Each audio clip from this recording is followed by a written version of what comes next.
How much protein do we really need? I wanted to get a straight and objective answer, so I chatted with Dr. Stuart Phillips. He's a professor and director of the Center for Nutrition, Exercise, and Health Research at McMaster University. He has authored hundreds of studies on protein and muscle metabolism, both in young athletes as well as in older populations. Today's video focuses on protein quantity, and next week in part 2, we'll dive more into the protein quality issues. Enjoy. I'm sure you get this all the time. First, the protein quantity. How much protein do we really need? And this is these issues of the RDA. Is it too low? Is it fine for some people but not others? What's your take on that? I'm often amused, or I say to people, I could be happy in this field if I walked away and we stopped calling it the recommended dietary allowance. And so in other words, it's first, I don't think it should be recommended. I think it's a little bit on the low side, and you're allowed to eat more. So if we just call it the minimum dietary intake or minimum, dietary protein intake or something like that, then no problems. Most of the work that we've conducted and others have shown this as well is that we think the bottom level or the minimum intake should be about 1.2, so about 50% higher than the RDA. I do think there are some effects, health-wise, that are emphasized at intakes that are higher than that, probably up to around 1.6 grams of protein per kilo per day. So, that's about 0.7 grams of protein per pound. And I think even for the most healthy and active individuals, it's hard to imagine that there are too many benefits beyond that type of intake. But for older people in particular, I think it's important to try and get something that's higher than the RDA, about 1.2. Not that the RDA is, you can survive and live on the RDA. And I think that that's what typifies, what a recommended dietary allowance is. And we used to, the easiest example I can give is to say we used to, there was an RDA for vitamin C to prevent deficiency, which was scurvy. And then we learned that there are health benefits associated with greater intakes. And so the RDA goes up, and we just haven't done the same thing with protein. So. Right. Okay, so to summarize, correct me if I'm wrong, you're saying about 1.2 for the average older person? 1.6. Yeah, I think for the average person is probably, but particularly as you age, protein becomes much more important for sure.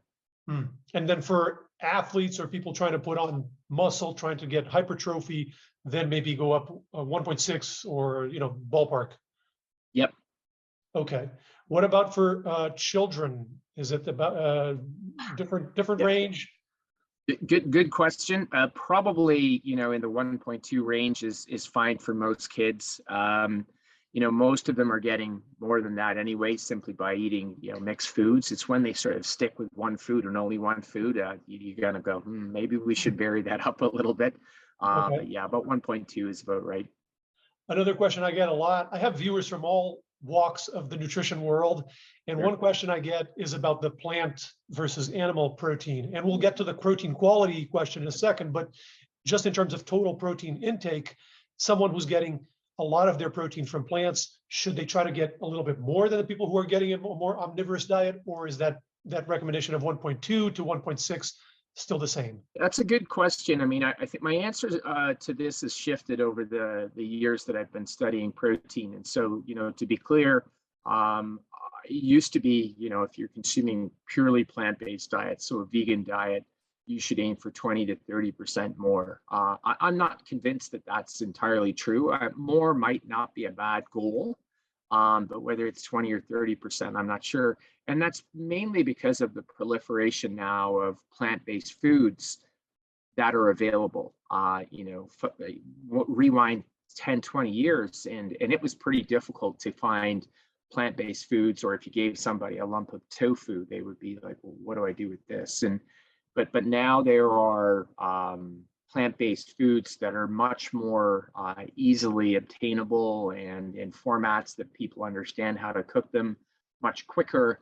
And you can probably hit those protein intakes and with a quality of plant-based food that's pretty good. So I'm not sure that it's as high as it used to be for the recommendation. So I'd still stick with about 1.2 up to maybe 1.3 or 4 if you're if you're worried about that. You just have to be a little bit more careful about how you plan your protein intake. But we've got things now, Beyond Meat and these sorts of products that are, and hand on heart, I can say they taste a lot better than the old soy burgers used to. That makes it a lot easier to try and hit those targets for sure. So in terms of practical application, you touched on specific foods. What would this look like typically for someone, let's say on a more omnivorous diet, in terms of hitting that 1.2 to 1.6? What could this look like ballpark for someone on a more omnivorous diet? And then for someone on a more plant predominant diet, let's say those two kind of basic options. And is it possible for the latter case, is it possible to do just with whole foods, with beans and lentils and nuts and seeds and that type of thing? I get a lot of heated debate also in the comments whenever we talk about these proteins, the Beyond Meats and the new options. Yeah. Some people are fine and some people hate them like the devil. Yeah. So I want to give people a breadth of information. Yeah. Yeah, I mean, I think that there's, the fundamental truism, and there's no getting around this, is that animal source proteins are better quality. There's two reasons for that. First, they don't have any what we call anti-nutritional compounds in them. The predominant one, which is fiber, right? So fiber, no nutritive value, but obviously very good for your gut health and lots of other issues besides. But it lowers the absorption of protein, and so it dampens what we call the absorption or digestibility of the protein. The next factor is, the balance of these essential amino acids. 20 amino acids that make up protein, 9 of them are essential, and animal proteins just have more of them. Not that plant proteins, if you mix plant proteins in particular, they can't have enough essential amino acids.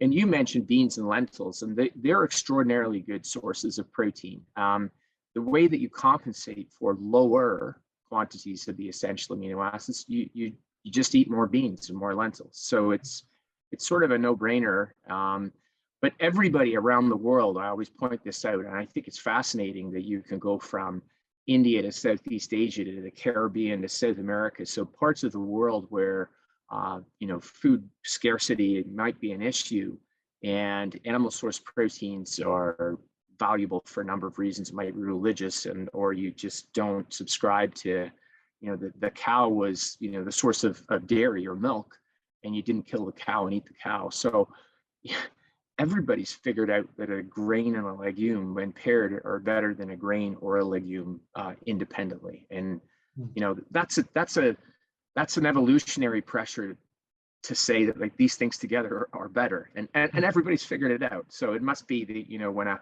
when a pandemic happened in the past, and let alone the one that we just are living through right now, people with poor intakes of beans or grains, they died. And so everybody figured out that the two must be better than the one independently. But we're in an environment now in westernized society where that's far less of an issue. So the answer is yes, you can do it with whole foods. You don't necessarily need the contrived foods, I'll call them, or processed plant-based foods. They just make it, for a lot of people, they make it much easier. And I get it. I understand the argument about processing. And I do have to say, I always tell people, I'm like, if you shop around the outside of the grocery store, it's hard to go wrong when you're eating, whole foods, real food, like they're, fruits and vegetables and dairy, eggs, meat, that sort of thing. When you go up and down the aisles into the processed areas, that stuff's probably not as great for you. And then people go, oh, well, Beyond Meat, that's processed plant. And I'm like, you're right. It is. It's processed. For better or for worse, you could argue that that's not as good for you, but I still think it's a smart decision to make if you're struggling to figure out, how am I going to do this without eating this plant-based food? In terms of comparing the numbers the brackets that you set up, the 1.2 to 1.6, with the reality, what people are getting currently, do you have a sense of what the average intake is for protein for Westerners? And this idea that if we, that protein deficiency is this huge threat, is it something that is extremely rare, and maybe if people have pathologies or maybe an older population, it's a possibility, but for the average younger person, it's not really going to happen. What's the actual information on that? Yeah, I mean, I think younger people and athletes in particular, and Chris Gardner and I have sort of we've butted heads a little bit over this, and I think he would subscribe to the fact, and I don't disagree, that protein intakes for most younger people are clearly above the levels that I'm talking about. So it's not like people are wandering around in a state of protein deficiency. I think in the middle age, you can begin to argue whether that's an issue or not. The proportion of people that don't hit the intakes that I'm talking about is going to go up. And then into older age, and wherever that starts, but let's say it's age 60, 65, you do find increasingly higher proportions of people that are not getting those protein intakes. And the hard part about that is that I think people's appetite and dentition and a lot of issues changes with age, and it makes people make food choices that actually move them away from protein containing foods, and that's an issue at a time when actually you could benefit from higher protein. So to your comment about, is this an issue, for most mere mortals walking around out there? No, it's not an issue. For older people, and particularly older people who are sick, or and there's lots of them now, the proportion that are obese, have type 2 diabetes, et cetera, some form of cancer, I might argue that actually they would need more protein. So but there's no rampant protein deficiency in westernized societies, that's for sure. Makes sense. And on the other end of the spectrum, another question that I get a lot is the harm of too much protein. And I know you talk about this frequently. Is there a value above which we're starting to hurt ourselves? What happens to excess protein that is eaten that the muscles can't utilize? What's the gist of that? Yeah. So, I mean, I think that the two older arguments is that, first of all, too much protein makes your blood acidic, and it makes your bones soft and everything else like that. And the opposite's probably true, is that if you're getting sufficient calcium and vitamin D, protein is actually a bone supportive nutrient. In other words, your bones are, and how does that work? And I'm like, well, your bones are actually 40% or thereabouts by composition protein. It's not just a stick of chalk. There's collagen protein in there. So, so I think that's firmly debunked. The next big one is, does too much protein cause your kidneys to fail? And my approach to this is to explain to people that the argument gets reinforced when we talk about people who have low kidney function. So people who are in renal decline for whatever reason, that lower protein intakes prolong their lifespan. And it's not a huge effect, but it's there. The question of whether the corollary, in other words, did the protein cause the kidney failure? Ourselves and a number of other groups have done systematic reviews and looked for evidence of that, and we can't see it. And everybody chimes in and says, well, absence of evidence isn't evidence of absence. And I'm like, you're entirely correct. But this sort of 50 to 60-year-old Brenner hypothesis of, overwhelming the filtration capacity of functional kidney units, still looking for even observational data that would support that. And I just can't find it. So I begin to wonder whether the thesis is correct in the first place. But, sort of fast forward, and the question is, what happens to, as you point out, excess protein? And I think the distinguishing feature that I like to point out for people between carbohydrates and fats, which is predominantly a fuel source, is that protein needs to be used. And you can only really use it when you ingest it. Like, there's not sort of a way like there is with carbohydrates and fats to kind of store it away and then let it out at another time. That doesn't happen with protein. So, we have a big capacity to absorb proteins. So I think most people get confused because they think, well, we can only digest, and people say values like 20 grams, 30 grams. That's not true. We can absorb and digest a ton of protein. The question becomes one of, what can you do with the protein that you've digested and absorbed? and we probably only have a small capacity to store that away, which is why it's better to sort of eat protein in discrete meals as opposed to one big meal in a day, for example. So we make urea, birds make uric acid, fish make ammonia, and they excrete it. And that's the nitrogen waste product of excess protein. The rest that's left over, a carbon skeleton, we burn it, we oxidize it, or we turn it into glucose if we need, or it ends up in lots of other sort of places biochemically, and ultimately it becomes a fuel. It's not a particularly good fuel, mainly because the nitrogen is, it's not efficient to really process that.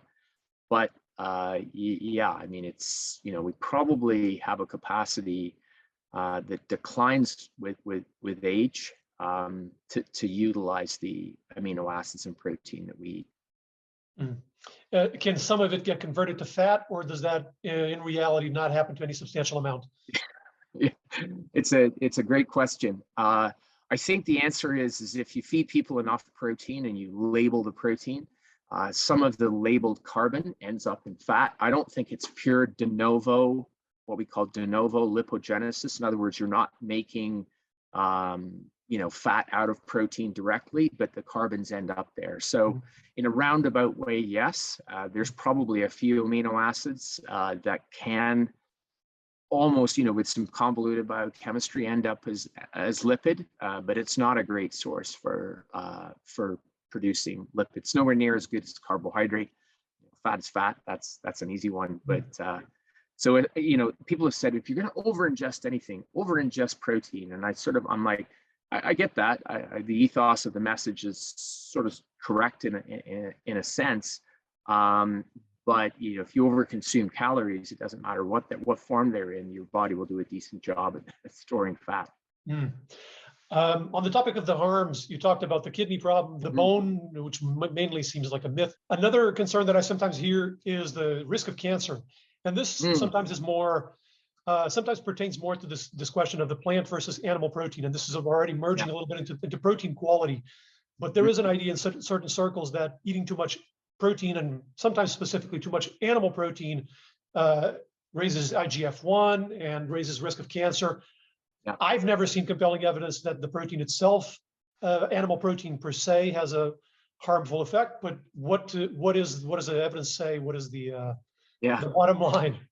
Yeah. So that's an interesting question. It's sort of the new kid on the block as to, you know, protein is going to do this, and it's like every moment, every macronutrient has its moment in the sun where it seems untouchable in terms of, you know. And first it was, you know, carbs good, fat bad, and so we just took, you know, all of the fat out of foods and we just added back some sugar, and that probably wasn't a smart thing to do. And so fat was bad, and now I don't know if fat's good anymore or certain fats are good. You know, the devil's always in the details. But you know, the protein story and the cancer causing aspect of that is linked to production of a hormone called IGF-1, which is insulin-like growth factor. And you know, my take on this, when you take a really deep dive into the literature, and we have a paper, I don't know, I've talked about this paper so much, we just got to get it out there. When you look and really look at the literature, that relationship is pretty hard to pinpoint. In other words, it's not like more protein always begets more IGF-1, and that is always associated with more cancer cases. But there are a few papers out there that wave the flag really loud and proud for that link. I think in totality, I don't see any association between protein intake per se and cancer.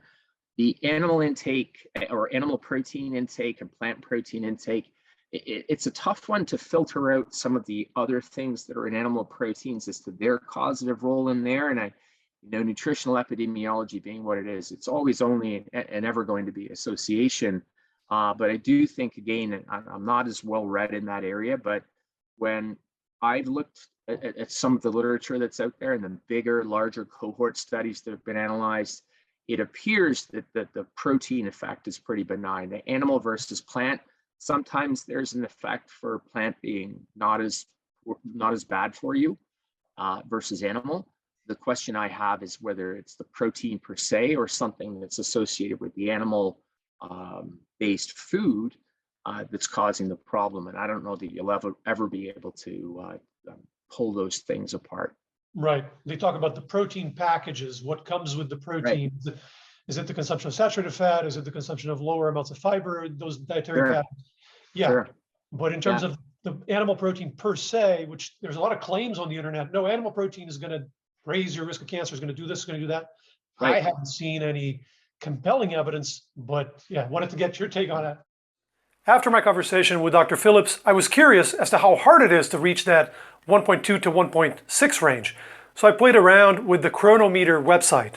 I simulated a day of eating, shooting for about 2,500 calories, and I tried two menus, an omnivore day and a more plant-based one. The Omni menu was a 2-egg omelet, yogurt, and avocado toast for breakfast, and that's whole wheat, not white bread.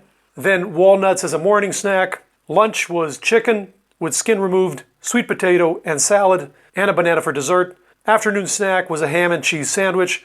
Dinner was tilapia with brown rice and some greens, and then an apple, and peanuts as a night snack. And the plant menu was oats with soy milk and ground flax seeds for breakfast, walnuts as a snack.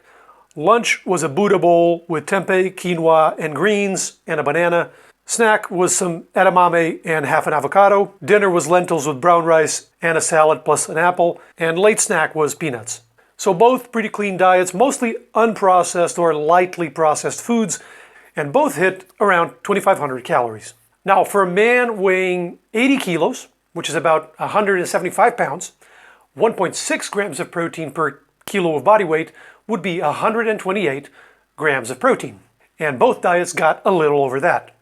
And it was exactly as Dr. Phillips said. When I was putting together the plant menu, I was more consciously aware of making sure that I had plenty of solid protein sources like the legumes, the lentils, the edamame, etc. The plant menu is probably also a larger volume of food because it contains more fiber. For some people that might be bad news because it's too much food and they can't eat it all. For others it might be more satiating. Case by case. Obviously there's 1,000 other nutrients we could try to optimize. Some people may just want to throw in some protein powder and not eat all that food. Others may not need or want so much protein and may be fine with the 1.2 grams range, for example. This is just a quick showcase to illustrate what this could look like in real life and to give you some options. Next week, we'll look at the protein quality issue, specific amino acids, bioavailability, and we'll continue to look at plant and animal protein. Check out Dr. Phillips' social media links in the description below. Take care. See you next time.